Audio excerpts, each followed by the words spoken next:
नमस्कार विद्यार्थी मित्रों, श्रीजी विद्यालय में आपનું स्वागत है। आज આપણે ધોરણ 11 વિષય ગુજરાતી જેમાં 13મું ચેપ્ટર પરાજયની જીત એના વિશેનો એક પ્રથમ વિડીયો તમે જોઈ લીધો, જેમાં આપણે લેખકનો પરિચય અને એ ખંડકાવ્યનું પરિચયવાળા લેખકના પેજ સુધીનું ખંડકાવ્ય આપણે સમજ્યા, જેમાં છેલ્લે આપણે વાત કરી કે સમ્રાટ અશોકનો જે મગધના રાજા હતા અને કલિંગ ઉપર એમને ચડાઈ કરી અને કલિંગને યુદ્ધની અંદર જીતી લીધું।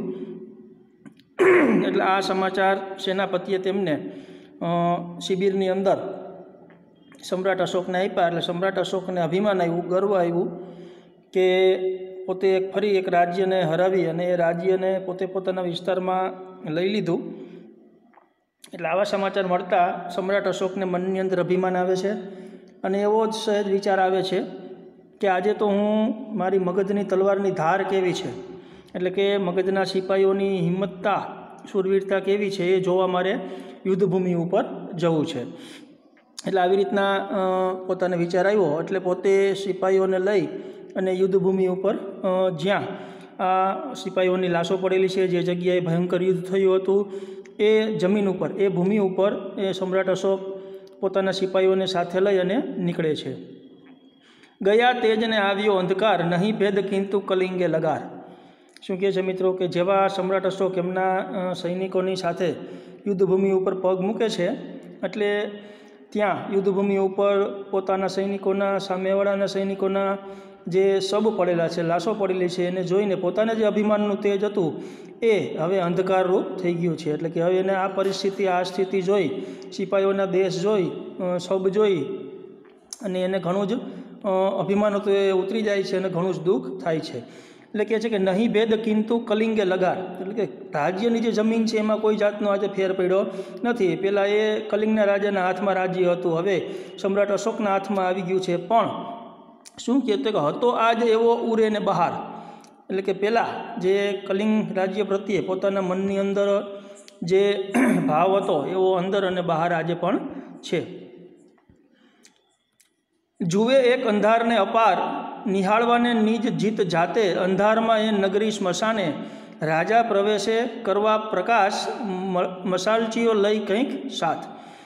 એટલે આવી રીતના યુદ્ધભૂમિની ઉપર પોતાનો વિજય કેવો થયો છે એ જોવા માટે પોતે સિપાહીઓના હાથમાં મશાલ છે, પ્રકાશ કરવા માટે અંધારામાં, તો એ મશાલોવાળા સિપાહીઓ અને રાજા સમ્રાટ પોતે આ મશાલીઓ સાથે આ યુદ્ધભૂમિ ઉપર પ્રવેશ કરે છે। કોઈ બીજું હતું ત્યાં રાજાને સૌ મશાલચી, પડે છે પંથ પોતાને સબોની વચમાં થઈ। એટલે કે આ યુદ્ધભૂમિ ઉપર બીજું કોઈ હતું નહીં, માત્ર સમ્રાટ અશોક રાજા અને એની સાથે આવેલા સિપાહીઓ જેના હાથમાં મશાલ હતી, આટલા જ એ યુદ્ધભૂમિ ઉપર આપણે જોઈ શકીએ છીએ। અને આ રાજા અને સિપાહીઓ એ જમીન ઉપર પડેલી સિપાહીઓના શબોથી, લાશોની વચમાં થઈ પગ મૂકતા એ આગળ વધે છે। શબોના શબ્દમાં ગાથા લખાઈ ભૂપ જીતની, રાજમાર્ગે મહોલ્લામાં આખીએ નગરી ભરી। શું કહે છે કે આ શબો જે મૃત્યુ પામ્યા છે સિપાહીઓ, એના દેહમાંથી કે જાણે આ રાજાની જીત થઈ છે સમ્રાટ અશોકની, એનો જય જયકાર થઈ રહ્યો હોય અને પોતાના રાજ્યના રાજમાર્ગો ઉપર, મુખ્ય માર્ગો ઉપર, વિસ્તારોની અંદર આખી નગરી વિજય ઉજવી રહી છે।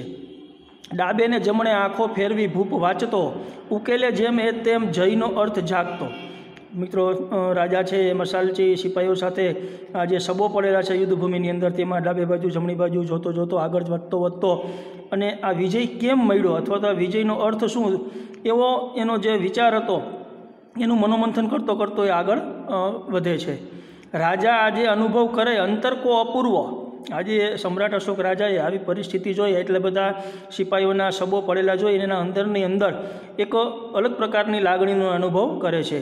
જાણ્યો નહોતો કદી એ જયનો અર્થ બેકાર આવો। સમ્રાટ અશોક છે પોતાના મનની અંદર વિચાર કરે છે આવી પરિસ્થિતિ જોઈને કે મેં મનમાં ક્યારે આવું વિચાર્યું નહોતું કે એક વિજય મેળવવા માટે આટલું બધું ભયંકર યુદ્ધ કરવું પડતું હોય છે, આવું બધું ભયંકર કાપાકૂપી અને હિંસા કરવી પડતી હોય છે। લાવા ધક્કે પ્રબળ ધરતી જેમ કંપી ઉઠે છે, તેવું કંપે નૃપતિ ઉર આવેગથી ભાવ કહેવાય। મિત્રો, જેવી રીતના ધરતી ઉપરથી જ્વાળામુખી ફાટે છે અને એમાંથી જે લાવા બહાર નીકળે છે ધસમસતો, એવી રીતના આજે આ સમ્રાટ અશોક નૃપતિ એટલે કે રાજા, ઉર એટલે કે હૃદયમાં, રાજાના હૃદયની અંદર આવા ઘણા બધા આવેગો, ઉર્મિઓ, લાગણીઓ ફૂટી નીકળે છે। જેના જોરે કઠણ પડ હયાતણા સર્વ તૂટે, એટલે કે એના મનની અંદર જે અભિમાન હતો, ગર્વ હતો, આજે ઘણો બધો તૂટી ગયો છે। જોવાની જઈને ઈચ્છા આવે આ નૃપને રહી, એટલે કે સમ્રાટ અશોકને હવે યુદ્ધભૂમિની અંદર આગળ જઈ અને પોતેના સૈનિકોએ કેવો વિજય કર્યો છે, એટલે કે કેટલા બધા દુશ્મન સૈનિકોને મારીને શબ હેઠા પાડી દીધા છે, એ જોવાની હવે પોતાનામાં હિંમત રહી નહીં। ઉર કે આંખ તે નિયા શકે ના જીતને સહી, હવે એનું મન કે પોતાની આંખો આ પોતે જે આ હિંસા કરીને વિજય મેળવ્યો છે એ જોઈ શકે એમ હતું નહીં। ક્ષણાર્ધ પાય થંભ્યા ને પડ્યું ચિત્ત વિમાસણે, ચાલો સૌ શિબિરે પાછા ભૂપ આગના પછી કરે। એટલે આવી રીતના વિચાર કરતાં કરતાં સમ્રાટ અશોક છે યુદ્ધભૂમિની અંદર શબોની ઉપરથી પસાર થતા શબોને પગ અડાડતા કોઈની માથે પગ મૂકતા આવી રીતના વિચાર કરતાં આગળ વધતા હતા। એના મનની અંદર આવી ગડમથન ચાલતી હતી, તો અચાનક જ પોતે સમ્રાટ અશોક છે ઊભા રહી ગયા અને ઊભા રહી અને સિપાહીઓને આજ્ઞા કરી કે હવે મારે આગળ જવું નથી, ફરી પાછા આપણે આપણા શિબિરો ઉપર ચાલો, આપણી છાવણી ઉપર ચાલો। મસાલચીઓ સહુ મૂઢ થતા ક્રિયા કશીએ સમજ્યા ન ભૂપની, પરસ્પરે ઇંગિતથી જ પૂછતા અરે થયું શું સમજે છ તું કંઈ। એટલે આવી રીતના રાજાએ આજ્ઞા કરી કે મારે હવે આપણો વિજય કેવી રીતના થયો છે અને કેટલા સૈનિકો મર્યા છે આ યુદ્ધભૂમિ ઉપર કાંઈ જોવું નથી, આપણે સૌ હવે આપણી છાવણી તરફ, શિબિર તરફ પાછા વળો। એટલે મસાલચીઓ તો બધા આશ્ચર્યચકિત થઈ ગયા કે કેમ રાજા આવું કહે છે, એ પોતેને વિજય પ્રાપ્ત થયો છે તો એ જોવા માટે આજે યુદ્ધભૂમિ ઉપર નીકળ્યા છે, છતાં પણ એ જોવા માગતા નથી અને શિબિર તરફ પાછા જવાનું કેમ કીધું। એટલે લોકો જે મસાલચીઓ સિપાહીઓ હતા એ અંદરો અંદર ઈશારા કરીને પૂછે છે કે શું થયું, એમ તમને કંઈ સમજવાનું, રાજા કેમ આવું બોલ્યા, એમ આવી રીતના ઈશારા કરતાં મસાલચીઓ છે એ સમ્રાટ અશોકની પાછળ ફરી પાછા પોતાના છાવણી તરફ ફરે છે। ગયો શિબિરમાં અહીં ભૂપ આગળ કર્યા સેવકો, અને શ્રમિત શીર્ષને કરમહી ધરી બેસ્યો। આવી રીતના એ સૈનિકો સાથે પોતાના શિબિરની અંદર, છાવણીની અંદર પહોંચ્યા અને પોતાના સિંહાસન ઉપર બેઠા। એટલે સૈનિકો છે એમની આજ્ઞા ઝીલવા માટે એની સામે લાઇનબદ્ધ થઈ ગયા। ત્યાં તો સમ્રાટ અશોક છે એ પોતાના હાથની ઉપર આમ માથું લઈ ઉદાસ થઈ અને બેસી ગયા। કર્યા નયન બંધ તોય અળગી કરી ના શક્યો, ભયંકર ભૂતાવળો વિજય દર્શ્યની કિંતુએ, એટલે પોતે આંખો બંધ કરી અને શાંતિ પામવા માટે વિચાર કરવા લાગ્યો, પણ જેવો આંખો બંધ કરી અને શાંતિ મેળવવા જાય છે ત્યાં તો ઉલટાની અશાંતિ ઊભી થાય છે કે પોતે આ યુદ્ધની જમીન ઉપર, યુદ્ધભૂમિ ઉપર જે દ્રશ્યો જોયા હતા એ દ્રશ્યો વધારે ને વધારે એમને યાદ આવતા જાય છે અને પોતાના મનની અંદર વધારે ને વધારે અંધકાર તરફ ગરકાવ થતો જાય છે। હજારો હૈયાને નિજ તણી સૃષ્ટિ સહમે, અરે સહારિયાને જીવિત ઉર ખંડેર કર્યા। શું કહે છે, વિચારે છે પોતે કે આ જે દ્રશ્યો એને યાદ આવે છે, એટલે પોતે મનની અંદર એવું વિચારે છે કે હજારો હૈયાને નિજ ત્રણેય સૃષ્ટિ સહમે, એટલે કે હજારો હૈયાને, એટલે કે જે સબો સિપાહીઓ બધાય શું કહેવાય મૃત્યુ પામ્યા છે, તો એની મૃત્યુની પાછળ આજે એમના પરિવારના હજારો માણસો છે એ રડાકૂટ કરતા હશે। એનું જે સૃષ્ટિ એટલે કે એનું જે જીવન હતું, એનું જે આશાઓ હતી એ બધી જ આજે પૂર્ણ થઈ ગઈ છે। એ આશાઓને મેં આજે શું કહેવાય કે એ લોકોના જીવનને મેં દુઃખ જેવું કરી દીધું છે, નર્ક જેવું કરી દીધું છે, અને એના બધાના જ મન છે, હૃદયો છે, એ મેં ખંડેર જેવા કરી દીધા છે। તો શું આ મારી મહાનતા કહેવાય એમ કે મેં જે આવું કાર્ય કર્યું, એમાં એટલા બધા સૈનિકો મર્યા, તો એના પરિવારો પણ આજે ઉજળા થઈ ગયા, એમની પત્નીઓ પણ વિધવા થઈ ગઈ, એમના બાળકો પણ અનાથ થઈ ગયા। આવી પરિસ્થિતિ જે ઊભી થઈ છે તો એ કંઈ સાચો મેં વિજય મેળવ્યો કહેવાય એવું એના મનની અંદર ગડમથલ ચાલુ થઈ છે। મહતા એ મારી વિજય મું જે ગૌરવ ગણું, અને એ ભૂમિની ઉપર જઈ મારો જય ચણું। વિચાર કરે છે કે આ મારી મહત્તા કહેવાય, એટલે કે આ મારું મહત્ત્વ કહેવાય। હું સમ્રાટ અશોક રાજા આવી રીતના લાખો કરોડો સૈનિકોના યુદ્ધમાં મરવીને એમના પરિવારોને દુઃખી કરીને હું રાજા થાઉં એ કંઈ યોગ્ય કહેવાય? શું આ જ મારી વિજયતા કહેવાય? એમ આમાં શું મારે ગૌરવ લેવું જોઈએ? આવા અખંડ પ્રશ્નો એમના મનની અંદર મનોમંથન રૂપે બહાર આવતા હતા। પછી આગળ વિચાર કરે છે કે આ જે ભૂમિ ઉપર જ્યાં મારા હજારો અને લાખો સૈનિકોની લાશો પડેલી છે, તો એ જમીન જીતીને, એ ભૂમિ જીતીને ત્યાં શું હું મારો મહેલ ચણું? એટલે કે એ શું મારી સાચી વિજયતા પ્રાપ્ત મેળવી કહેવાય? અજંપો ઉગ્ર રાજાના હૈયાને આજ રહે દમી। એટલે આવી રીતના સખત એના મનની અંદર ગડમથલ ચાલુ હતી। એ ઘણા જ અપસેટ થઈ ગયા હતા, પોતાના મસ્તકને પોતાના હાથની અંદર પાડી, એટલે કે આમ હાથનો ટેકો લઈને ઉદાસ થઈને બેઠા બેઠા આવા વિચારો એ કરી રહ્યા હતા। અને ભારે અંતરે આજે થયો ના શકે ખમી। શું કહે છે કે આજે જ આ પરિસ્થિતિ મેં જોઈ છે અને એનું મને જે દુઃખ થયું છે એ દુઃખ હું મારા મનની અંદર સહન કરી શકતો નથી, એટલું અધમ પાપ ને હિંસા મેં કરેલી છે. ઘડી ઉઠે ઘડી બેસે ફરે છે શિબિરે ઘડી. એટલું બધું એમને આ લાગી આવ્યું, દુઃખ થયો, પછતાવો થયો, અફસોસ થયો કે એના મનની અંદરથી, મગજની અંદરથી આ વાત જતી જ નહોતી. ઘડીક વારે એ ઊભો થાય છે સિંહાસન ઉપરથી, થોડીક વારમાં બેસે, ફરી પાછો એ પોતાના છાવણીની અંદર ચક્કર મારે. આવી રીતના પોતાનું જે દુઃખ થયું છે, અજંપો થયો છે એ સહન કરતો કરતો, મનોમંથન કરતો કરતો, વિચાર કરતો કરતો પોતાની પરિસ્થિતિ જે આવી દુઃખદ ભરેલી છે એનો ચિતાર આપને અહીંયા કવિ આપે છે. એનો જે જય આવ્યો છે આજ એના પરે ચઢી. શું કહે છે? જે જીતે નવ જીત્યા મનુજને હૈયા નહીં જીતે. શું કહે છે કે આજે એને જે યુદ્ધ કર્યું હતું એવું જ યુદ્ધ જે રણભૂમિ ઉપર ખેલાતું હતું એવું જ યુદ્ધ આજે એના મનની અંદર ખેલાય છે, એના મગજની અંદર ખેલાય છે, જેમાં એને એવો નિર્ણય છે, એવો વિચાર કરે છે કે માણસોના હૈયા જીતવા એટલે કે માણસોના મન જીતવા એ જ સાચી જીત છે. બાકી મનુષ્યના લડાઈ કરી અને એના દેહ પાડી દેવા, શરીર પાડી દેવા, મારકૂટ કરવી, હિંસા કરવી એ કાંઈ સાચી જીત કહેવાય નહીં. જે જીતે રચિયા મસાણ નવ એ સાચી કદી જીત છે. શું છે કે જે યુદ્ધની અંદર સ્મશાન ભરાઈ જતા હોય, લાશોના ઢગલા થઈ જતા હોય એ ક્યારેય સાચી જીત હોઈ શકે નહીં. જે જીતે નવલું કશું ન સર્જ્યું એને કહું જીત છે. આવી જીત શું કામની કે એ જીતથી જીતા પછી અથવા તો વિજય મેળવ્યા પછી આપણે કંઈ નવું ના કરી શકીએ. આમાં તો નવું કંઈ થતું નથી, ઉલટાનું શું થાય છે? ખુમારી થાય છે, નુકસાન થાય છે, સિપાહીઓના લાશ પડે છે, શવ પડે છે, એની પાછળ એના પરિવારો હેરાન થાય છે, ઉલટાની જમીન માલ મિલકતની ઘણી બધી નુકસાની થઈ છે. એટલે રાજા સમ્રાટ અશોક છે વિચાર કરે છે કે આવા યુદ્ધની અંદર જો આપણે કંઈ નવું સર્જન ના કરી શકીએ તો એ જીત છે નહીં, આમાં તો નકરી નુકસાની હિંસા જ છે, આમાં કાંઈ લાભ છે નહીં. જેથી માનવી મટી જતો છે જીત કે હારે.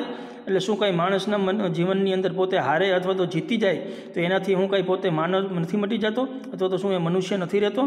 ઉચ્ચારે મન રાજાનું હાર એ હાર છે નક્કી. આવી રીતના પોતાના મનની અંદર જે મનોમંથન ચાલે છે, ગળમથલ ચાલે છે, એમાં એ પોતે નક્કી કરે છે કે ભલે અત્યારે મેં આ ભૂમિ ઉપર વિજય પ્રાપ્ત કર્યો છે પણ એ રાજ્યના માણસોની અંદર મારા સિપાહીઓ જે મરી ગયા છે એ લોકોના મનની અંદર તો હું હારી જ ગયો છું, એમાં મેં મારી જીત મેળવી નથી, એમાં તો મને પણ ઘણું નુકસાની ગઈ છે. કદીએ ખડગની ધાર જીત ના સર્જી શકી. હવે એને અંતિમ નિર્ણયો ઉપર પોતે આવે છે, મનોમંથનનું જે નવનીત છે બહાર આવે છે, પોતે હવે એક અડગ નિશ્ચય ઉપર ધીરે ધીરે આવતો જાય છે કે વિચાર કરે છે કે ક્યારેય તલવારની ધારથી કોઈને જીતી શકાતા નથી વિસ્તારવી છતાં ખડકની જીતના ચહું. એટલે કે મારે હવે આ તલવારની ધારથી હિંસા કરીને મારો વિસ્તાર વધારવો નથી. એટલે કે મારે હવે આવા યુદ્ધ કરવા નથી, યુદ્ધની અંદર બીજા નિર્દોષ સૈનિકોને મારે મારી નાખવા નથી. મારે તો માનવી કેરા હૈયાને અપનાવવું. શું કહે છે કે મને તો મારા રાજ્યના કે જીતેલા રાજ્યના પ્રજા એના મનની અંદર મને રાખે, હું એને મદદરૂપ થાવ, એ રૂપી મારી જીત જોઈએ છે, એ રૂપી મારે વિજય મેળવવો છે. પણ આવી હિંસા કરીને મારે વિજય મેળવવો નથી. મારે તો મારી પ્રજા ધર્મ પાળે અને પોતાનું જીવન સારું થાય, વિકાસ કરે, પ્રગતિ કરે, શાંતિથી જીવે અને પ્રગતિ થાય, એ જ મારી સાચી વિજય છે. પણ આવી રીતના તલવારની ધારથી સૈનિકોને મારીને મારે વિજય પ્રાપ્ત કરવો નથી. હૈયાની શક્તિથી કોઈ અન્ય શક્તિ નથી વળી એટલે કે મોટી. મનના આશીર્વાદથી બીજો કોઈ આશીર્વાદ મોટો નથી થતો. તો મનમાંથી જે આપણે આશીર્વાદ મળે, બીજાનો આપણે મદદ કરીને જે રાજીપો મળે, એનાથી મોટી કોઈ બીજી શક્તિ છે નહીં. આજથી કર્મમાં મારા રહે છે ધર્મની છડી. મિત્રો, ત્યારે સમ્રાટ અશોક રાજાએ આવું ભયંકર દ્રશ્ય પોતાના જીતનું જોઈ, વિજયનું જોઈ અને એટલા આખી રાત પોતાના શિબિરની અંદર મનોમંથન કરીને, ઉજાગરો કરીને આવી વિકટ પરિસ્થિતિઓની અંદર પોતે એક છેલ્લા અંતિમ નિર્ણય ઉપર આવે છે કે આજથી કર્મમાં મારે રહે છે ધર્મની છડી.